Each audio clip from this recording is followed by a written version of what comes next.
So at this point in time, we're going to go ahead and get started. Public comment? None. Instructional council update.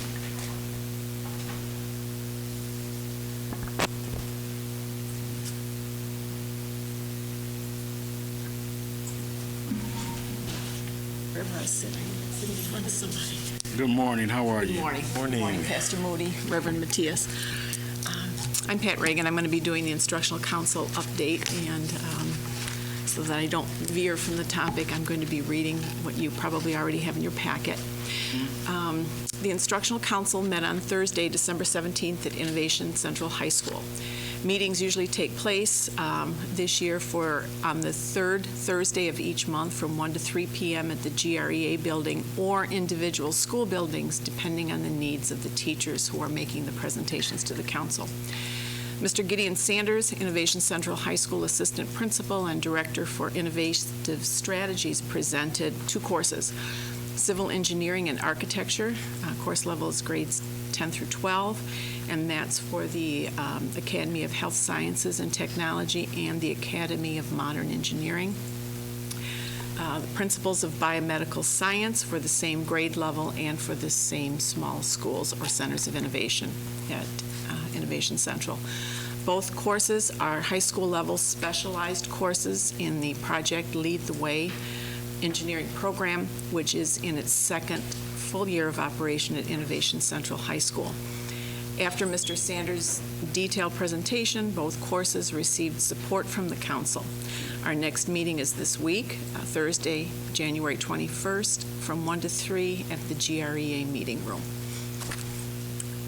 Any questions? Very good. You know,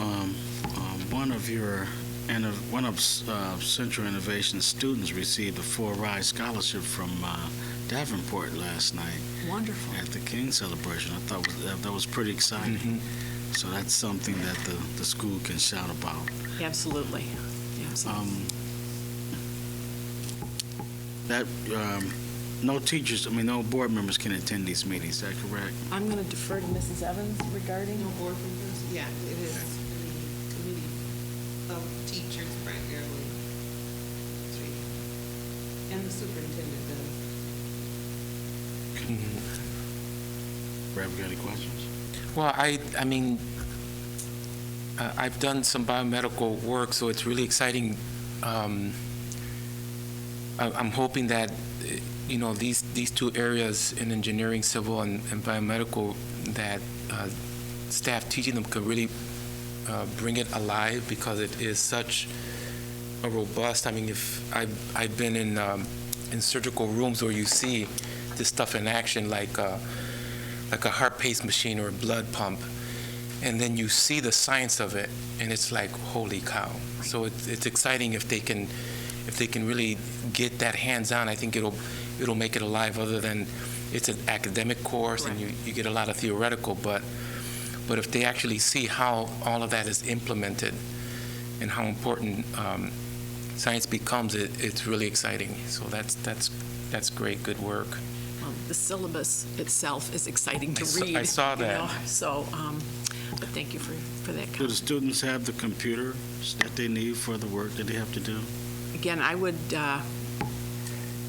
not be able to exactly answer that question, but I'm. That's some deep work.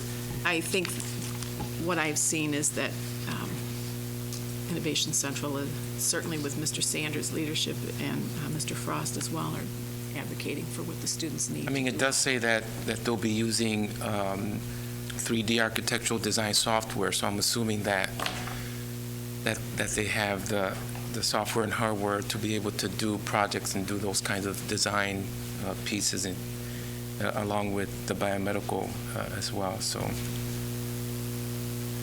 thank you much. Thank you, Mrs. Reagan. This is going to be a short meeting because we do need to be out of here by 10 o'clock. So our next report is report of the Committee for Early Childhood.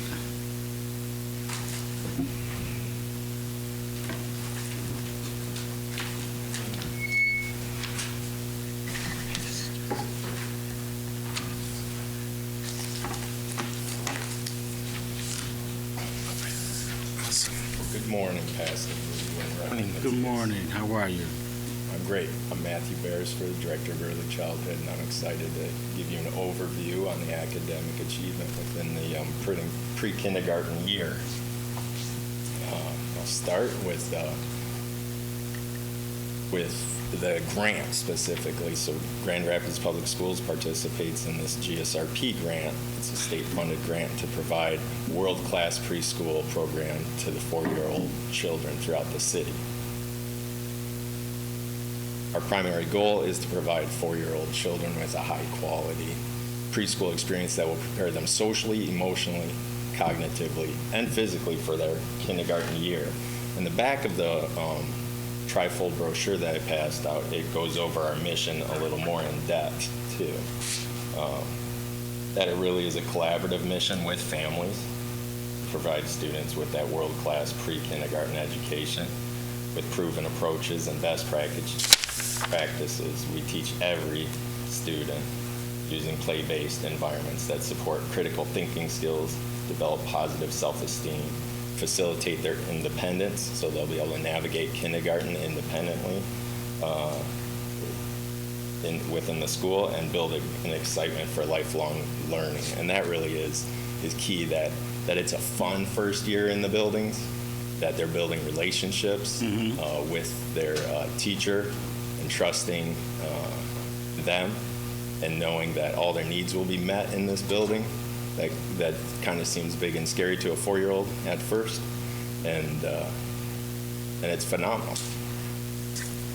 So during the 2015-16 school year, we've successfully launched an inclusion model, teaching over 650 preschoolers with and without IEPs in 37 licensed full-day and half-day classrooms at 21 unique Grand Rapids public school locations. So 21 out of the 25 elementaries we've gone to.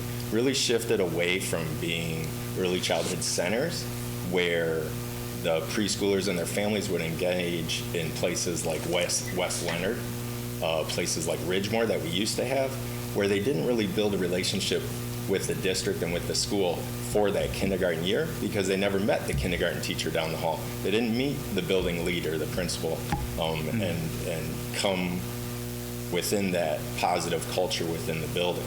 And so we've seen higher enrollment in our kindergarten, that this is a direct feeder now that we've bridged into and gone into the elementaries away from being these site-based early childhood centers.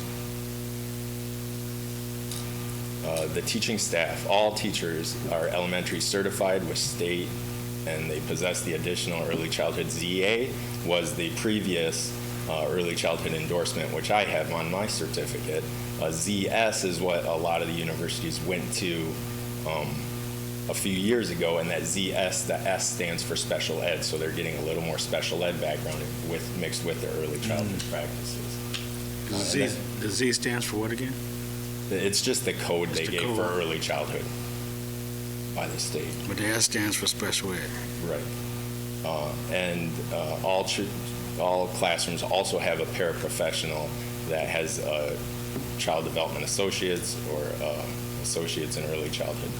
There's minimum grant education requirements that all our staff needs to have. And really, we have some of the highest accredited staff in the county as far as their professional development, and many of them holding master's degrees in early childhood. It's just a really positive instructional day, but it's really developmentally appropriate. It's not desks and chairs lined up, but it's centers throughout a classroom where there's intentional instruction that's planned for in all the different centers of the room. And then the teacher and the para meet the preschoolers where they're at and teach them intentionally with these materials that they've planned for. The teachers this year have transitioned to teaching strategies, gold student assessment, and lesson plans, which are totally aligned with the Michigan State early childhood standards. Head Start is a federal program, right? And Head Start serves 3- and 4-year-olds up to 100% of the poverty level. They jumped to Teaching Strategies Gold about 3 years ago. And since then, the county centralized model went to it a year ago.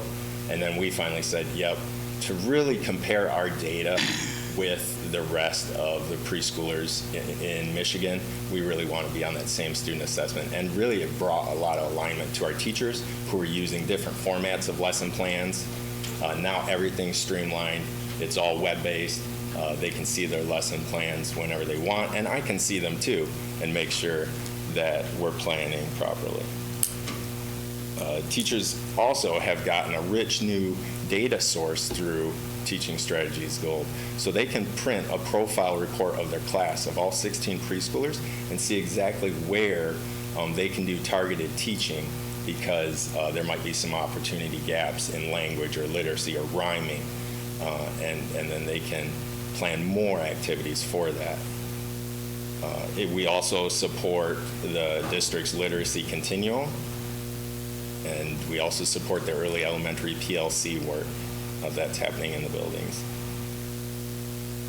And Teaching Strategy Gold, if we dig deeper into it, it guides teachers through the crucial process of evaluating the children's knowledge, skills, and behaviors. It uses color-coded progressions of development and learning that make it easy for teachers to compare that child's knowledge, their skills, their behaviors to the widely held expectations for the children of that same age or class or grade. It's very research-based.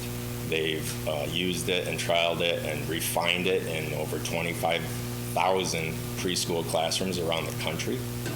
There's really an incredible support network for it. And so this is an example on Objective 8. So there's 36 learning objectives, which I believe Carolyn's team shared with you digitally. But on Objective 8, it talks to listen. It says listens to and understands increasingly complex text. And there we can see we're shooting for those green or blue bands within the preschool year. And if preschoolers leave meeting all of the 36 objectives going into kindergarten, wow, did they have a great start on the first day of kindergarten. Do you have any questions with that? Yeah, with this program, where is there any communication with parents in helping the kids improve as well? Yeah, great question. So we do a fall home visit and a spring home visit. In the fall home visit, we already have the baseline data of where their preschooler's at, and we can form some goals in partnership with the parents, some learning goals for the year.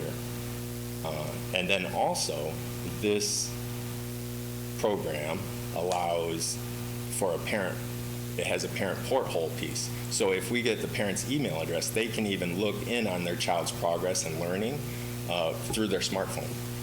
So it's pretty sharp and definitely aims for bringing the parents on board.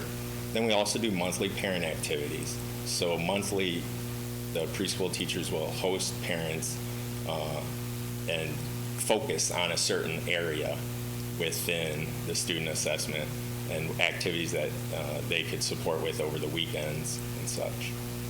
How does this work with our non-speaking English children? Right.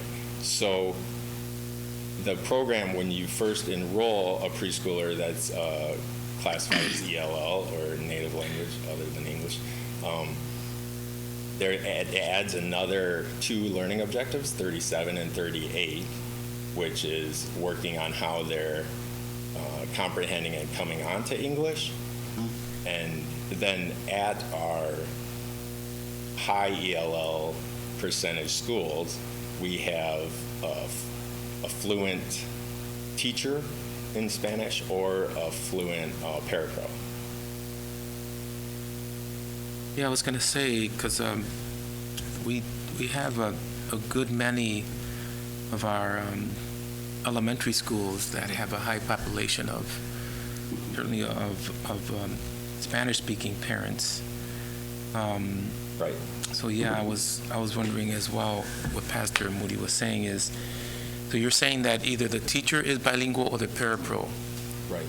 So that they can feel comfortable going, getting instruction in their native language, and also If they have any questions throughout the day, it can be answered in their native language at Southwest, at Buchanan, at Burton. I had another question too. How do you guys communicate with families that have preschool age children? So in other words, is there a way for you guys to get the names of those folks? Where, I mean, we have an open house coming up that perhaps would Right. attract some of those families. I know I live in Easttown, and there's a lot of young families that are asking questions about preschool. And hopefully, GRPS is one of those options for them. So I'm just wondering how you attract some of those, obviously word of mouth and stuff, Yeah, but yeah. is there mailing? Is there Since any? I've assumed this role, I've tried to rebrand the department with that world-class preschool experience, right? Which that term world-class is a connection to the district's mission, which has world-class in it too.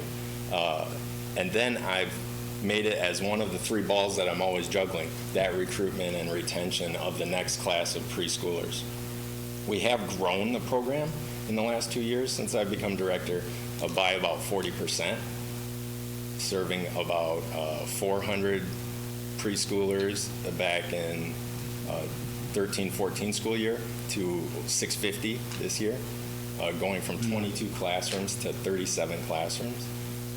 And so I know how important that is and that we need to do it purposeful. So every event that Callie and John put on around the city, I have a table at. I have a team of my highly effective teachers recruiting at it. Also, we redid the website. Also, we host kind of this, we're going after, Kindergarten Here I Come is the spring one where we round up all the kindergartners. Of course, we support all our preschool families with attending that event and all the Head Start families and the neighborhood preschools. But for finding those 3-year-olds that are turning 4 for the next year, we're trying something new this year. Last year, we said, okay, hanging up a poster and saying, call this hotline number for the county, that doesn't reach our families. Even if that poster's translated, hanging that with a piece of tape on your building's window when you close for the summer, it's not getting it. Right. So build the relationship with your families that you have enrolled, and get it put out amongst their friends, passing out flyers of a central day, a Friday in May, when we're doing preschool Here I Come. So they're coming to preschool to enroll. So we're doing a mass enrollment on, I believe it's May 8th this year, at all of our sites where we have preschool. We'll have banners and balloons outside of the school. And then we also engage in all of the community events. There's an early childhood resource fair at the Kent ISD in April. Just this weekend, I'm working this Saturday at DeVos Place for Children's Expo, where last year when I worked it with our community liaison person, Kyle Prey, there was over 8 different competing preschool programs within that building. Right. And so we wanted to have a presence there and let parents know about the options that we have. So I think we've really gone after recruiting and kind of made it a key priority within the department. This year we had all our classrooms full earlier than any year prior. So I know that building that relationship with families face to face and getting them to say in May, yep, I'm coming here. I'm going to Dickinson next year for preschool. That makes that plan for them all summer. And the turnout was great in the fall. So all of our rooms started full. We were full by count day. Good. And but there's also a balance there where you never know how many 3-year-olds there are out there. That kind of is a swinging rhythm. It's not consistent year to year, but we'll do our best. And then some advocating points going forward.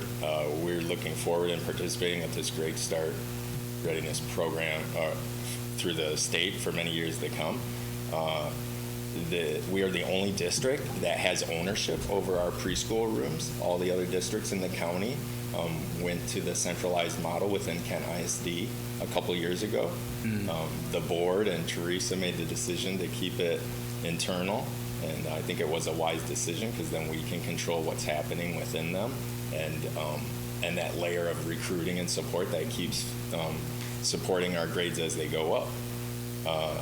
Next year, I'm looking ahead for expansion slots within that preschool grant, which I do have to seek or petition the fiduciary of the grant, which is the Kent ISD, for those.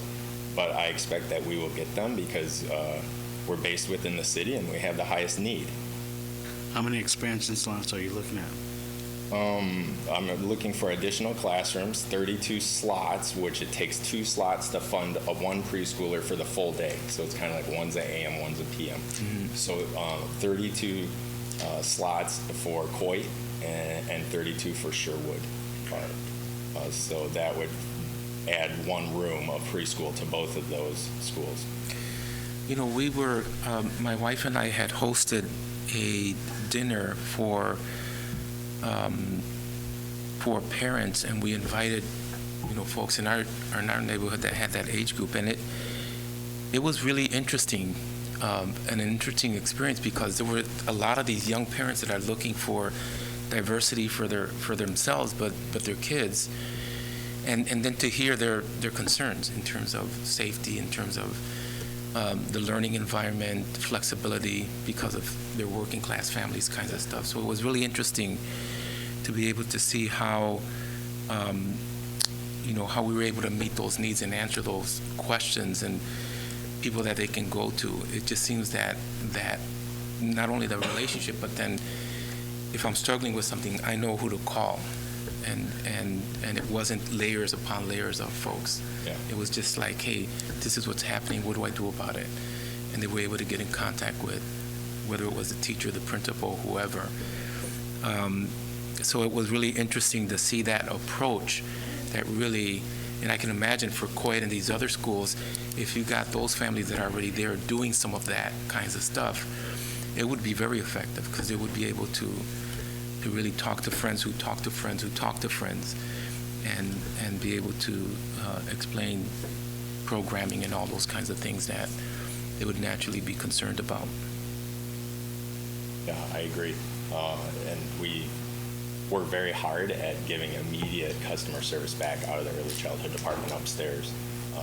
My admin assistant is incredible for the amount of calls she can return in a day, the emails. We've made a general early childhood at grps.org email address that our department page feeds to, that we check daily for parents that are just approaching and wondering about what their preschool options are. And my phone is always available, so I'm excited to talk with parents and also hear any recommendations they have for future programming. Any other questions? Very exciting.